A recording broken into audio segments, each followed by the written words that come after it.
حضرت سلیمان علیہ السلام کے زمانے کا وقت ہے کہ ایک چرواہا جنگل میں بھیڑیں چرا رہا تھا۔ اس کے پاس ایک بھیڑیا آیا اور کہا کہ مجھے ایک بھیڑ دے دو۔ چرواہا بولا کہ یہ بھیڑیں حضرت سلیمان علیہ السلام کی ملکیت ہیں، میں تو صرف ان کا رکھوالا ہوں۔ بھیڑیے نے کہا کہ تم جا کر حضرت سلیمان علیہ السلام سے پوچھ لو کہ وہ مجھے ایک بھیڑ دیتے ہیں۔ چرواہا نے کہا کہ میں اگر چلا گیا تو مجھے ڈر ہے کہ تم بھیڑوں پر حملہ کر دو گے۔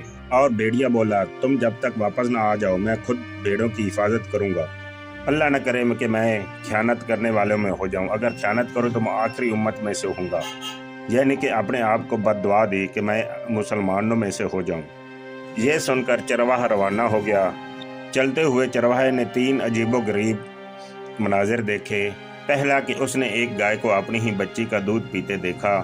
اس نے کہا سبحان اللہ، میں نے ایسا منظر پہلے کبھی نہیں دیکھا، اس کا کیا مطلب ہو سکتا ہے؟ وہ آگے بڑھا تو اس نے ایک اور منظر دیکھا۔ لوگوں کے کپڑے پھٹے پرانے تھے لیکن ان کے ہاتھ پاس سونا بہت زیادہ تھا۔ اس نے دیکھا کہ ان کے پاس سونا ہے لیکن یہ پھر بھی فقیر نظر آ رہے ہیں۔ پھر اس نے آگے بہتا ہوا چشمہ دیکھا اور پیاس کی شدت سے، لیکن بدبو نے اسے روک دیا۔ پانی کی بدبو اتنی شدت سے وہ پی نہ سکا۔ اس نے کہا کہ بہتا ہوا پانی اور اتنا گندا۔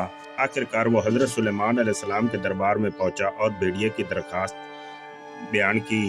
حضرت سلیمان علیہ السلام نے کہا کہ جاؤ، میں نے اسے ایک بھیڑ دی، وہ چن کر کھا لے۔ چرواہا نے کہا کہ ٹھیک ہے، لیکن میں نے راستے میں 3 چیزیں دیکھی ہیں، ان کی حقیقت جاننا چاہتا ہوں۔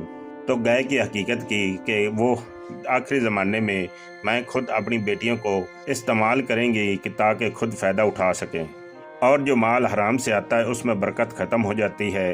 آخری زمانے میں حرام کمائی زیادہ ہو جائے گی، قناعت اور برکت اٹھا لی جائے گی۔ اور آخری منظر کی یہ حقیقت ہے کہ آخری زمانے میں وہ عالم جو حقیقت بیان نہیں کریں گے، اگر بیان کریں گے تو وہ اپنے لالچ اور دنیا داری کے عوض ایمان فروش ہوں گے۔ وہ جب واپس آیا تو دیکھا کہ بھیڑیا واقعی ہی بھیڑوں کی نگرانی کر رہا تھا، اور اس نے کہا کہ حضرت سلیمان علیہ السلام نے تمہیں اجازت دی ہے کہ تم ایک بھیڑ چن کر کھا سکتے ہو۔ اور اس نے ایک کمزور بھیڑ کو چن لیا۔